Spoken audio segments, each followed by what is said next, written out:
wanted to talk for just a minute about the brain functions. And in other words, how the disease progresses through your brain and how it's going to affect the functions of those different areas. And Alzheimer's disease starts first in your hippocampus. So if you were to stick your finger about right here in about 2 inches, you'd hit your hippocampus. And that's where it strikes first. And the main function of the hippocampus is short-term memory.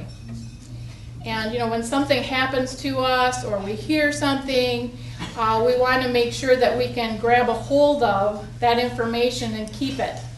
And with Alzheimer's disease, that's one of the things that's going on, is that the brain and the hippocampus there can't hold on or retain that information of a new situation or new information. Also, that's where we learn to do new things, learn new information. So when that part of the brain's affected, it's very difficult for someone even in that earlier stage perhaps to learn new information. So just keep that in mind.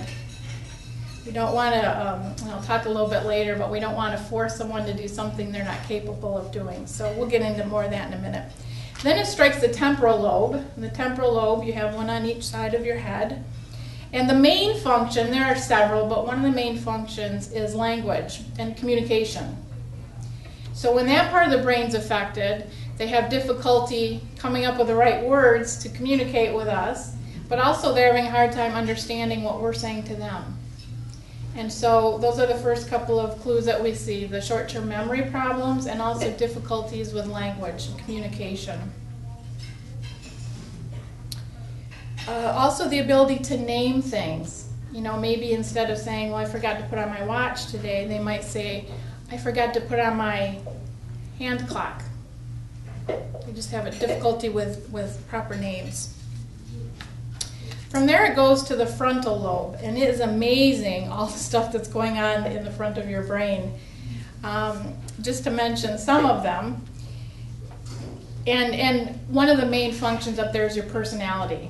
So you can imagine when damage is occurring in that front part of the brain, you might very well see some personality changes. But one of the things that we do there is we plan and we organize. And I'm not just talking about a big party, but we have to plan and organize the smallest details of our life. For instance, if I have a grandma and I say, Grandma, you need to get up and go to the bathroom.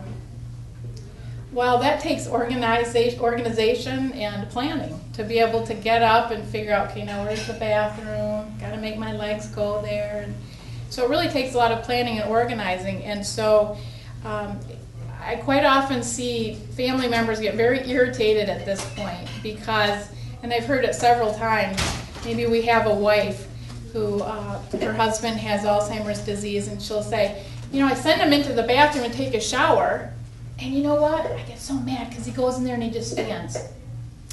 Well, he's not trying to give her a hard time. He got to the bathroom, and that's a good thing, but he must have gotten in there and just either forgotten, what am I supposed to do here? Or he's thinking, shower, shower. I don't know what to do to take a shower. It's hard for us to understand because it's so automatic to us. And it sounds like one step to us, doesn't it? Go take a shower. It sounds like one step. But it's lots and lots and lots and lots of steps. The front part of the brain is also where we get started on a task. So maybe the same woman says, now it's lunchtime, you need to eat. Well, she might get the same thing. He's just kind of sitting there because he just doesn't know, you know, what do I do to eat? And so that's where maybe just putting some food on the fork for him might very well be enough to really get him going. We just have to get them going on the task. And the automatic response kind of can kick in, that long-term memory can kick in. But at this point of the disease, when that front part is affected, they're going to need a little bit of cueing and maybe a little bit of physical help just to get them started on the task. Another thing that is up in the frontal part of the brain is our impulse control. And so sometimes, not all the times, but sometimes when someone has Alzheimer's disease or another disease that affects that front part of the brain, you might see, you know, verbal outbursts. They might get very angry for no apparent reason. They might start cussing up a storm. Throwing things. Pardon me? Throwing things. Throwing things, yes. Yes. Again, it's just because they've lost that impulse control. And it's sad too, because I often think, I think if a lot of these folks knew what they were doing, they would be pretty horrified to think that. Sometimes, for instance, we could have a man maybe who was a pastor, or a woman who was a church organist or whatever, and now they're cussing up a storm. It's not that they were bad people deep down. It's that we all have garbage in there. And you and I filter it out all the time. We know enough not to blurt out information that's not appropriate. But with Alzheimer's, you lose the knowledge that that's not appropriate. Or sometimes, for instance, maybe you're standing in a grocery store and your loved one that's with you with Alzheimer's, they might say something like, "Oh my gosh, isn't she fat? I can't believe she's wearing those shorts. She looks so fat." And they say it so she can hear it. And the family member's just cringing. Oh my gosh. And again, they didn't do it to be mean, but that part of the brain's affected, and they don't know that that's a mean, hurtful thing to do, and they just blurt it out. So all these things we're talking about is so powerful, and that's why I so appreciate you guys coming today, because it's so powerful when you can learn these things. So you're not judging them, and you're not getting, hopefully, angry with them and frustrated. I mean, the reality is you might anyway, but hopefully it will help, because, again, they're doing the best they can. They just don't have control of those areas anymore because those cells have died.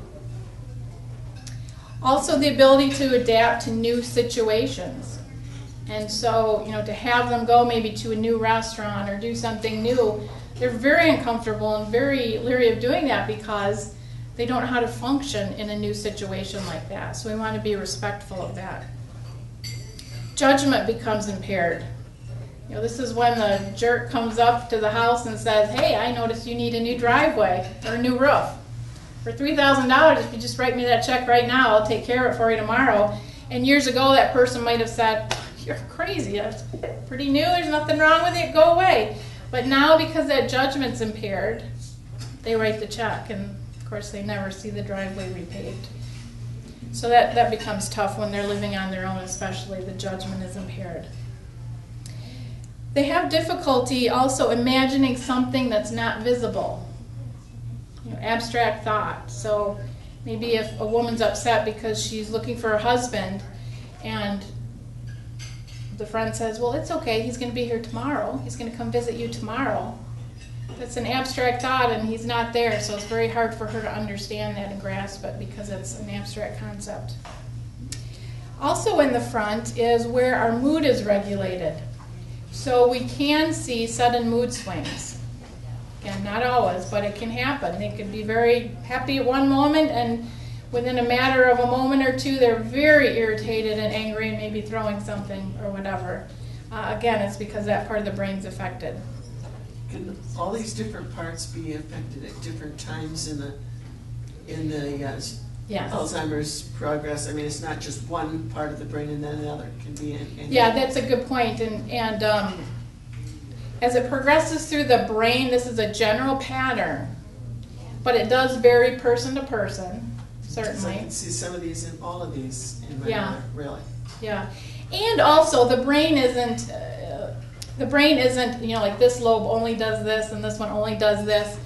There's some sharing of that kind of abilities and things too. For instance, the short-term memory is in the hippocampus and some in the temporal lobe here too. So, there's crossover. So yeah. And generally, and one of the handouts that I have back there for you, and these are available through the Alzheimer's Association if anybody wants to give them a call and get some handouts or anything. But generally we say there are 3 stages: early, middle, and late, and we can put these symptoms in these stages, but there's crossover. So yeah, you might have somebody that's truly in that middle stage, but they've got a few from the late stage. That's typically in the late stage. So it does vary a little bit, but there's a general pattern. Mm-hmm. Then it moves to the parietal lobe. And this is basically one of the main functions of